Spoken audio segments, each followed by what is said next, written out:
अपने परमात्मा के श्री चरणों का ध्यान करते हुए भगवान के श्री चरणों में कोटि कोटि बार वंदन, नमन, प्रणाम। और भगवान जी से बारंबार ये निवेदन कि प्रभु जी आप सदैव हम पर कृपा बनाए रखें, अपना बड़ा सा आशीर्वाद हम पर बनाए रखें। भगवान के श्री चरणों में बारंबार निवेदन। और प्रभु जी सुंदर स्वरूप से, वांगमय रूप से हर वक्त श्री भागवत जी में विद्यमान रहे प्रभु, बारंबार निवेदन।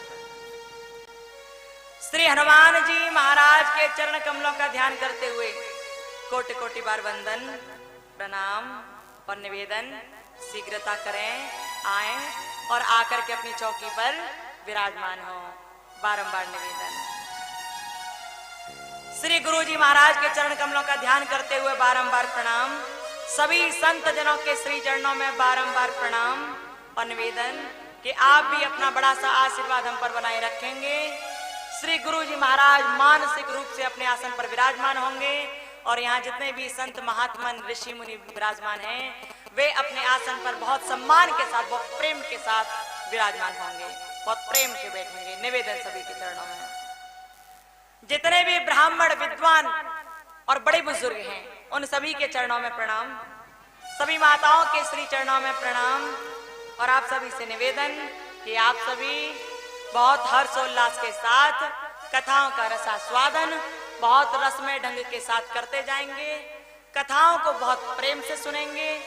जब तक कथाएं चलें मन वचन कर्म से ध्यान लगाकर सुनना है, और जब भजन कीर्तन हो आपको तालियों की सेवा देकर भजन कीर्तन भी करना है। हाथों को बांधकर किसी को नहीं बैठना है, इस बात का विशेष ध्यान रखिएगा सभी। और फिर सभी भक्त जो जहां तक हमें सुन रहे हैं, जहां जहां से हमें सुन रहे हैं और जो चैनल के माध्यम से सुन रहे हैं, भैया आप सबके लिए और जितने भक्त यहाँ बैठे उन सभी के लिए अब प्यारा सा नाम, सुंदर सा नाम, दोनों हाथ उठाकर सभी बोलेंगे, ठीक है? सभी मतलब सभी, दोनों हाथ उठाकर प्रेम से जय जय श्री राधे राधे। देखो जयकारे के साथ साथ आवाज भी निकाला करो, ठीक है? आवाज का भी होना बहुत जरूरी है, ठीक है? एक बार पढ़ें जय जय श्री राधे राधे। और याद रखा कीजिए हाथ यहाँ से उठने हैं, यहाँ से हाथ उठाने में कोई कोताही नहीं बरतना है, कोई कमी नहीं छोड़ना है, ठीक है? ठीक है? प्रेम से एक बार पुनः बोलो बंसी वाले की जय। तन जाया करो, बिल्कुल तन जाया करो। ये हाथ ना तन नहीं चाहिए, यहाँ से यहाँ तक पूरे पूरी बॉडी में पूरा तनाव आना चाहिए, खिंचनी चाहिए, ठीक है? बैठे बैठे योगा कर लिया करो, यहाँ बैठे बैठे आसन कर लिया करो, जरूरी है। कथा के सुंदर श्रोतागणों, हम सभी श्री भागवत जी की कथाओं का रसास्वादन कर रहे हैं, हम सभी। और आज कथा को चलते चलते हम सभी श्री भागवत जी की कथा के कौन से दिन में? 5वें दिन में प्रवेश कर रहे हैं। आज कथाओं को चलते चलते 5वां दिन चल रहा है और 5 दिन बहुत बड़ा समय होता है किसी चीज को समझने के लिए, जानने के लिए। तो 5 दिन में हम आपको भली भांति समझ गए हैं, बहुत अच्छी तरह समझ गए हैं, जहां तक है अधिकतर लोगों को। और 5 दिन में आप भी हमें समझ गए होंगे अच्छी तरह से। नहीं समझे तो समझ जाओगे, अभी क्या है, समझना तो है ही है, और जब समझना तभी बताएंगे। बोलो राधे। तो प्यारे, आज हम सभी श्री भागवत जी की कथा के 5वें दिवस में प्रवेश कर रहे हैं। और कल हमने भगवान की सुंदर कथा को सुनाया था। और कल की कथा में क्या सुनाया था? बोली तेज, बोली तेज।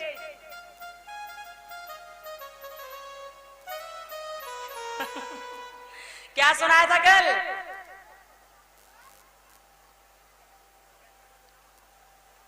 क्या हुआ था कल? क्या? हाँ, क्या हुआ था कल?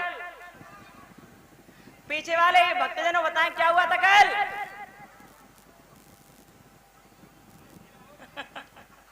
हंस लो पहले। ये पीछे वाले भाई बंधु बैठे, क्या हुआ था कल? अच्छा, उधर वो एकदम लास्ट में बैठे कुर्सी पे वो अंकल जी बात कर रहे हैं, क्या हुआ था कल?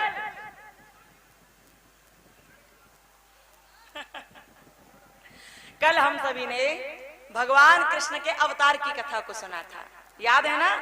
याद आ रहा? थोड़ा थोड़ा याद आ रहा होगा शायद, थोड़ा थोड़ा। अरे थोड़ा याद नहीं रखना है, बहुत याद रखना है और ध्यान से सुनना है, ठीक है? जब पूछा जाए तो बता दिया कीजिए कि ये हुआ था, ऐसा हुआ था।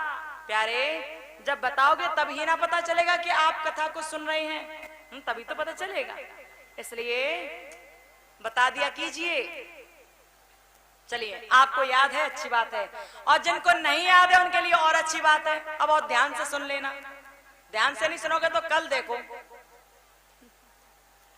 बोलो वृंदावन बिहारी लाल की जय हो। श्री सुखदेव जी महाराज शुक्रताल में बैठकर राज ऋषि परीक्षित को कथा सुनाते जाते हैं।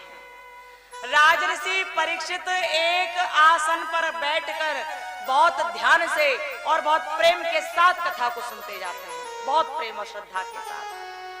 परीक्षित को पता है कि मेरे पास सिर्फ 7 दिन का समय है और 1 मिनट भी मेरे पास अतिरिक्त नहीं है कि मैं अतिरिक्त जी लूं। 1 मिनट भी मेरे पास एक्स्ट्रा नहीं है। उन्हें पता है 7 दिन है और 7 दिन में ही उन्हें अपना उद्धार करवाना है, इसलिए वो कथा को मन वचन और कर्म से सुन रहे हैं। लेकिन आपको हमने पहले भी बताया, अब भी बता रहे हैं कि परीक्षित जी के पास तो 7 दिन थे, उन्हें पूरी तरह पता था कि 7 दिन तो है ही है, 7 दिन से पहले मरने वाला तो नहीं हो। लेकिन आज के समय में हम में से किसी को ये नहीं पता कि हम कितना जिएंगे। उनके पास 7 दिन तो थे, यहाँ तो 7 सेकंड का भी भरोसा नहीं अपना। उनके पास 7 दिन थे, तब उन्होंने मन वचन और कर्म से कथाओं को सुना, भगवत भक्ति की। लेकिन यहाँ तो 7 पलों का भरोसा नहीं है, 7 सेकंड का भरोसा नहीं है, और फिर भी हम भगवान का ध्यान करना नहीं चाहते, फिर भी हम भगवान की भक्ति करना नहीं चाहते। उनकी कथाओं को सुनते ही नहीं, बस ऊपर सिर से निकाल देते हैं। सिर से नहीं निकालना है प्यारे, हर क्षण को अंतिम मानो और भगवान का ध्यान करो। ये बात रोज कही जाती है और वास्तव में सत्य है, क्योंकि अगला क्षण का कोई भरोसा नहीं, अगली मिनट का कोई भरोसा नहीं। क्या होगा क्या नहीं होगा कुछ नहीं पता। हम यहाँ बैठे हैं, नीचे उतरे मर जाए, क्या भरोसा? कोई भरोसा है क्या? नहीं पता। और जब नहीं पता तो हर क्षण को अंतिम जानो, हर क्षण को आखिरी जानो, और आखिरी जानकर भगवान का भजन करो, भगवान का ध्यान करो। ये जरूरी है, क्योंकि जब आप हर क्षण को अंतिम जानकर भगवान का ध्यान करोगे तो आपकी जितनी भी आवश्यकताएं हैं वो सब पूरी होंगी, आपकी इच्छाएं पूरी होंगी और आप परमात्मा की भक्त बनकर उनके शरण में वास कर पाओगे। आपका मन शुद्ध हो जाएगा। प्यारे, यदि तन का शुद्धिकरण करना है तो स्नान जरूरी है।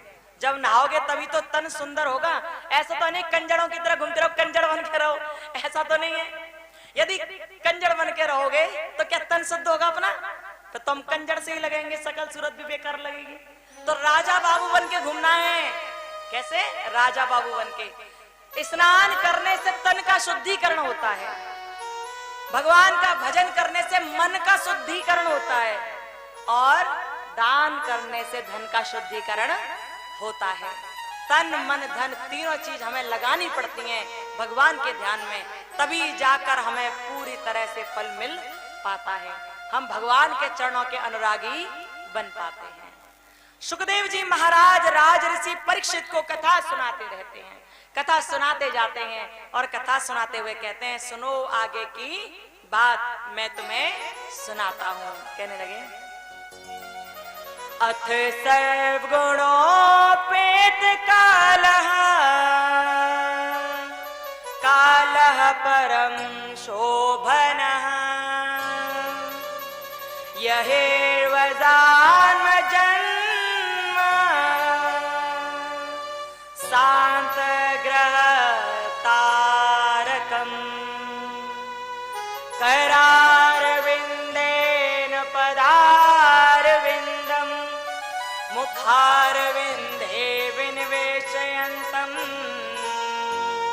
वटस्य पत्रस्य पुटे शयानं बालं मुकुन्दं मनसा स्मरामि। सुखदेव जी महाराज ने कहा, राजऋषि परीक्षित, देखो काल की शुद्धि दो प्रकार से कही गई है, एक बहिरंग और एक अंतरंग। काल की शुद्धि दो प्रकार से, एक बहिरंग और एक अंतरंग। बहिरंग बाहर के द्वारा जो सुंदर हो जाए, शुद्धिकरण हो जाए, बाहर के वस्तुओं का जो शुद्धिकरण हो जाए, बाहर से शरीर का शुद्धिकरण हो जाए, तो परमात्मा मिल सकते हैं, क्योंकि सुंदरता में भगवान बसते हैं। और जब आपके अंतरंग में सुंदरता होगी तो भगवान बहिरंग से पहले ही आपको मिल जाएंगे। ये दो तरह का शुद्धिकरण जो प्रभु की प्राप्ति के लिए जरूरी है। नंद यशोदा दोनों तरह के शुद्धिकरण से निपुण हैं। दोनों का ही अंतरंग भी सुंदर और बहिरंग भी सुंदर है, दोनों ही। राजऋषि परीक्षित ने हाथ जोड़े और हाथ जोड़कर कहा, भगवान आपने बताया मुझे कि भगवान श्री कृष्णचंद्र नंद और यशोदा के यहाँ भेज दिए गए और नंद के यहाँ आनंद मनाए जाने लगा। भगवान एक बात बताएं, वो कृष्ण भगवान साक्षात श्री हरि नारायण के अवतारी हैं, वो भगवान विष्णु के अवतारी हैं। उन्होंने नंद यशोदा के घर सुंदर बाल लीलाओं को करने का निश्चय किया, लेकिन मुझे ये नहीं समझ आ रहा कि नंद बाबा ने और यशोदा मैया ने ऐसा कौन सा काम किया था जिसकी वजह से भगवान श्री कृष्णचंद्र उनके घर पर बालक बन के आए। वो परमात्मा उनके घर आए अपनी प्यारी सी बाल लीलाओं का दर्शन कराने के लिए। मुझे आप बताएं कि वो कौन थे, क्या किया था उन्होंने ऐसा। जब कहा तो सुखदेव जी महाराज मुस्कुराकर बोले, राजऋषि परीक्षित, भगवान हरेक की कोख से पैदा नहीं होता है। भगवान हरेक के घर में लीला रचाने के लिए नहीं आता है। वो जब देखता है ना कि मेरे योग्य कोई है, वो तभी वहां आता है। आज के समय में हम सब लोग चाहते हैं कि हमारे घर में भी राम पैदा हो, हमारे घर में भी कृष्ण पैदा हो। सब चाहते हैं ना कि राम, हमारा बालक ऐसा पैदा हो, राम जैसा, जो अपने माता पिता की आज्ञा का अनुसरण करे। माँ पिताजी कहें कि जंगल में जाओ तो जंगल में चला जाए, परिवार के लिए समर्पित रहे, सबसे प्यार करे, सबसे प्रेम करे, सबको आदर के साथ रखे। हर कोई चाहता है प्यारे कि हमारे घर राम पैदा हो, कृष्ण पैदा हो, लेकिन क्या पैदा होते हैं? वो नहीं पैदा होते। वो सबके घर में नहीं आते। और जानते क्यों नहीं आते? भगवान ये कहते, मेरे प्यारे, तू पाना तो मुझे चाहता है, लेकिन कर्म कर रहा है बुरे बुरे। अरे पहले अपनी कोख तो इतनी पवित्र कर ले कि मेरे लायक तेरी कोख तो बना ले पहले। यदि राम को पाना है तो दशरथ कौशल्या जैसी कोख बनानी पड़ेगी, दशरथ कौशल्या जैसा बनना पड़ेगा, तब राम आएंगे। और कृष्ण को पैदा करना है ना, कृष्ण को घर पे लाना है ना, तो देवकी, वसुदेव और नंद यशोदा बनना पड़ेगा।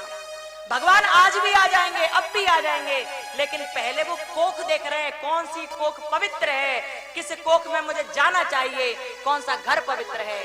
लेकिन उस परमात्मा को पवित्र कहीं नजर नहीं आता, इसलिए वो यहाँ पर आ नहीं पाते।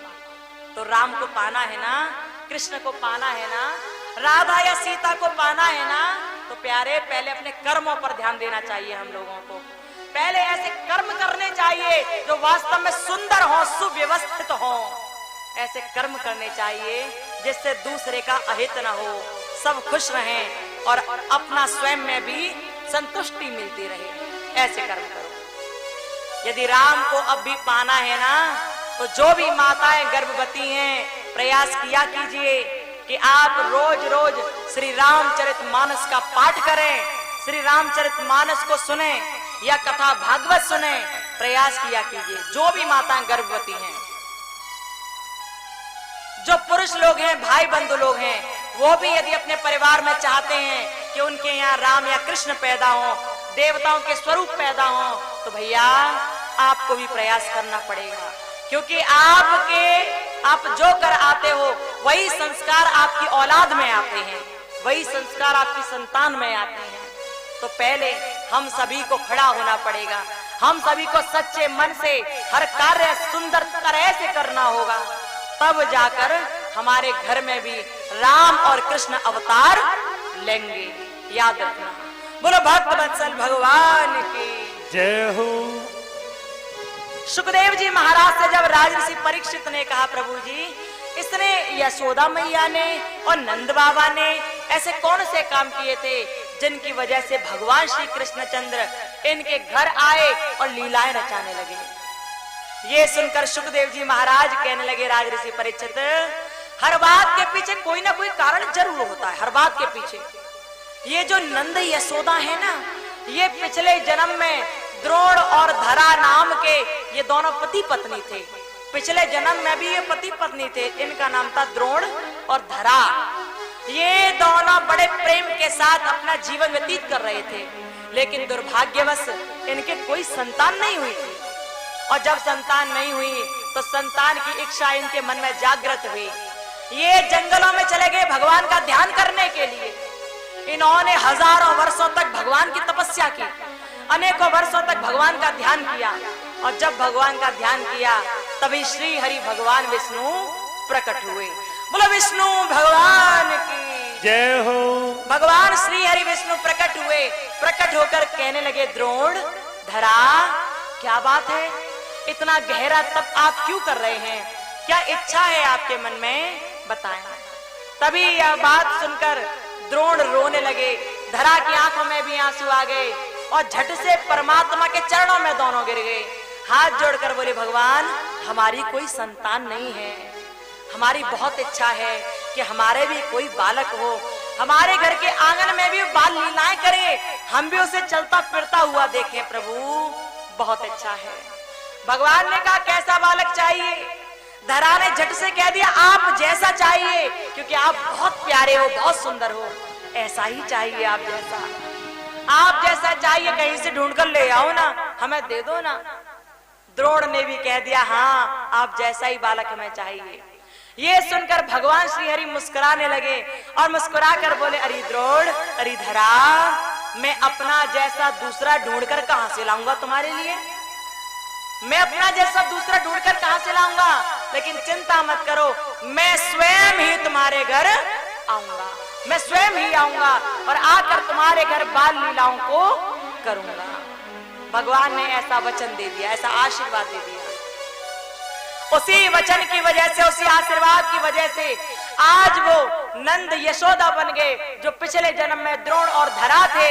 और वो भगवान श्री हरि, वो विष्णु भगवान 16 कलाओं से अवतार लेकर भगवान कृष्ण के रूप में अवतीर्ण हुए और नंद यशोदा के यहाँ सुंदर तरह से लीलाओं को रचाने लगे। बोलो भक्त वत्सल भगवान की जय हो। बोलो बांके बिहारी लाल की जय हो। इस प्रकार से बताया श्री सुखदेव जी महाराज ने। और जब ये बता दिया तो कहा, समय बढ़ता जा रहा था। राजऋषि परीक्षित, इधर तो भगवान श्री कृष्ण धीरे धीरे बड़े हो रहे थे, लेकिन दूसरी ओर तुम्हें याद होगा, मैंने तुम्हें बताया था कि जब वसुदेव जी उस गोकुल में पहुंच गए थे कृष्ण भगवान को छोड़ने के लिए, तो कृष्ण को तो उन्होंने वहीं लिटा दिया, लेकिन यशोदा की छोटी सी कन्या को वसुदेव जी उस सूप में रखकर पुनः मथुरा में पहुंच गए थे और कारागृह में बंद हो गए। ये देखिए, एक है भगवान और दूसरी है माया।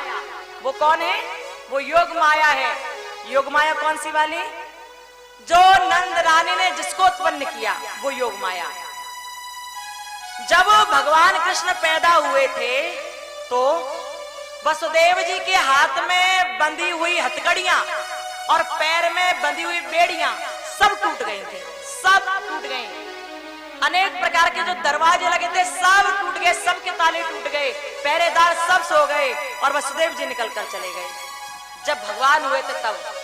लेकिन जब वही वसुदेव जी भगवान को छोड़कर गोकुल में छोड़कर घर लौट आए और वहां से नंद रानी की छोटी सी कन्या को ले आए, तो वो कन्या कौन है? माया। कौन है वो? योग माया।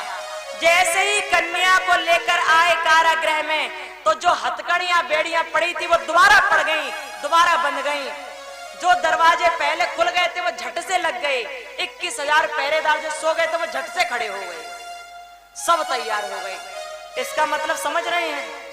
इसका मतलब ये है कि जब परमात्मा आपके घर आते हैं, जब प्रभु आपके पास आते हैं, तो आपके जितने भी बंधन होते हैं सब टूट जाते हैं, सब टूट जाते हैं, कोई बंधन हो सब टूट जाते हैं। लेकिन जब आप परमात्मा को कहीं और छोड़ देते हैं और परमात्मा की जगह माया को पकड़ लेते हैं, माया को उठा लाते हैं, तो माया क्या करती है?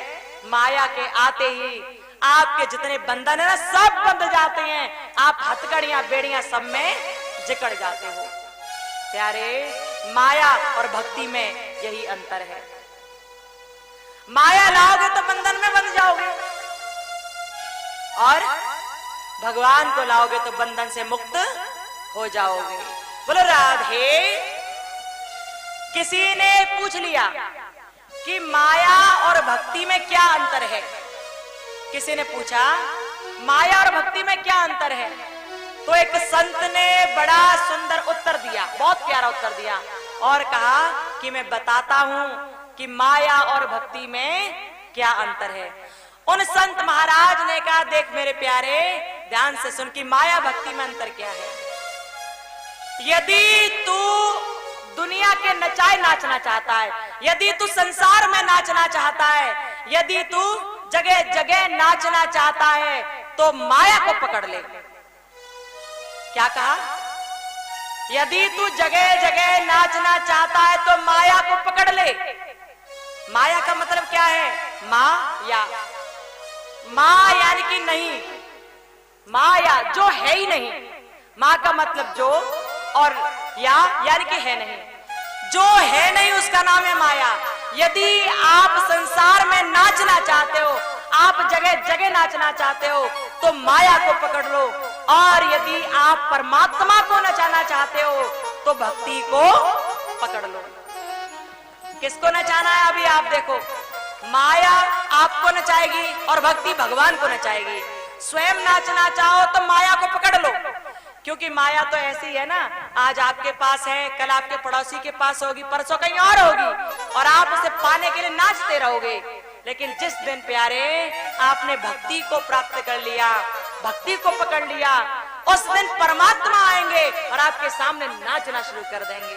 परमात्मा आएंगे और आपके सामने लीला रचाना शुरू कर देंगे, क्योंकि भगवान तो भक्त के वश में और भक्ति के वश में ही होते हैं। बोलो भक्त वत्सल भगवान की जय हो। अच्छा, सही सही बताना एक बात, यहाँ जितने भक्त बैठे हैं उनमें कितने ऐसे हैं जो माया को चाहते हैं? सोच कर देखिए। एक तरफ तो बहुत बड़े बड़े महल बने हुए हैं, अरे सोने में मढ़े हुए महल बने हैं, और आपके सामने मणि माणिक के रखे हैं, रत्नों से जड़े हुए सिंहासन है, हीरे मोती हैं एक तरफ तो बहुत सुंदर सुंदर, और दूसरी ओर भगवान खड़े हैं अकेले, अकेले भगवान खड़े, कुछ नहीं उनके पास, बिल्कुल खाली खड़े, एकदम अकेले। किसे पकड़ोगे? वो धन दौलत बहुत सारी रखी है, बहुत सारी हर चीज है जो आपको चाहिए, उसे लोगे या भगवान को लोगे? बताओ किसे लोगे? कितने लोग ऐसे जो माया को पकड़ेंगे? कितने लोग ऐसे बताओ? माया को कितने पकड़ेंगे? सही बता रहे हो कि झूठ बता रहे हो? माया को नहीं पकड़ोगे क्या? कितना झूठ बोल रहे हो। यहाँ पर अभी बहुत सारी धन दौलत रख दी जाए, यहाँ पर अभी सोने की चैन डाल दी जाए और अच्छी अच्छी चीजें यहाँ हीरे मोती डाल दिए जाएं, और भगवान को एक तरफ खड़ा कर दिया जाए, तो सबसे पहले लोग सोने चांदी को भाग के पकड़ेंगे, सबसे पहले लोग उन्हें पकड़ेंगे। कोई व्यक्ति बाहर का आकर कह दे कि मैं तुम्हारे नाम अपना घर कर रहा हूं, मेरा घर ले लो तुम, लेकिन दूसरी ओर भगवान कहें कि रहने दे, बेकार है, तब भी क्या करेंगे? घर को पकड़ेंगे। पता है कि वो माया है, पता है कि इन चीजों का नाश होना है, लेकिन फिर भी उन्हें पकड़ेंगे। प्यारे, दुनिया में संत और भगवंत ही एकमात्र ऐसे हैं जो माया को छोड़ देते हैं और भक्ति को पकड़ लेते हैं। आपकी नजर में कोई ऐसा हो, चाहे वो गृहस्थ ही क्यों ना हो, यदि वो माया से ज्यादा भक्ति को चाहता है तो समझ लेना वो या तो संत है या भगवंत है। बोलो भक्त वत्सल भगवान की जय हो। सुखदेव जी महाराज ने कहा कि भगवान को वसुदेव जी नंद बाबा के यहाँ छोड़ आए और माया को ले आए। जैसे ही माया को ले आए तो जो हथकड़ियां बेड़ियां पहले टूट गई थी कृष्ण भगवान के पैदा होने पर, वो पुनः अब लग गई। दरवाजे सब लग गए, 21,000 पहरेदार झट से जग गए। और जब ये सब कुछ हो गया तो हुआ क्या, कंस को खबर लगी कि देवकी ने 8वें संतान को पैदा किया है।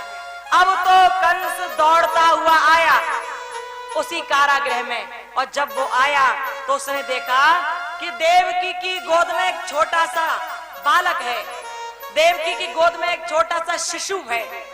कंस दौड़कर आया, उसने उस बालक को उठा लिया, उस कन्या को उठा लिया। देवकी ने कई बार कहा, भैया ये आपकी भांजी है, इसे मत मारिए, इसे मत मारिए, भांजी है ये आपकी, ये तो कन्या है, आपको तो पुत्र से डर है, इसे मत मारिए। लेकिन कंस नहीं माना। कंस के मन में तो भय भरा हुआ था कि देवकी की 8वीं संतान मुझे मार देगी, उसके मन में भय था। कंस ने छोटी सी कन्या को पकड़ा, उसके चरण पकड़े, और जैसे ही चरण पकड़ के झट से पत्थर की सलाह पर देकर मारना चाहा, त्यों ही वो छोटी सी कन्या आकाश मार्ग की ओर उड़ गई। और जैसे ही आकाश मार्ग में उड़ी तो आकाश में पहुंचकर बिजली की तरह कौंधने लगी, बिजली की तरह चमकने लगी, और चमकते हुए गर्जना करने लगी और कहने लगी, अरे ओ कंस, अरे ओ कंस, तू मुझे मारना चाहता है?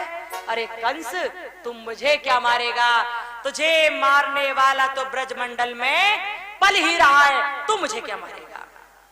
उस कन्या ने ऐसी बात कह दी, और जैसे ही बिजली की तरह चमक कर ये बात कही, कंस ने अपना माथा पकड़